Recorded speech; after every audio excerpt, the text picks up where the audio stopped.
Welcome back. Today we're looking at some beautiful fall asters here. We actually have two different types of asters and they certainly look similar. You can see there's this taller one here in the middle and it's got more of a bigger daisy flower on it. This is actually Aster fricardii and it's one of our best garden asters.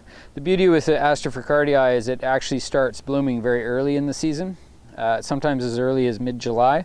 That's sort of when it starts and it goes right till frost. Right now we're in the month of October, so October is a great month for fall color. And this is Aster novi Belgii. This particular one I think is, I'm not sure actually the name of this one, but it's in the family. It could be Professor Kippenberg. There's quite a few different ones.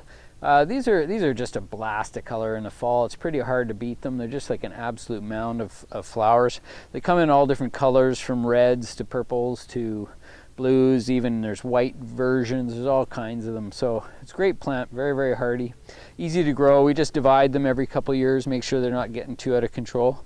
But great fall color, hard to beat, and looking great in the gardens this year.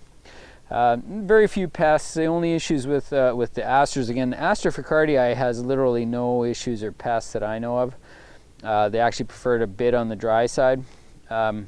The Aster novi Belgii families, they're all ones that tend to develop a little bit of powdery mildew on the bottoms of the plants, so they go a little brown on the bottom. But there's some varieties are better than others. Yeah, it's a varietal issue more than anything. So that's it for our fall asters, and thanks for tuning in.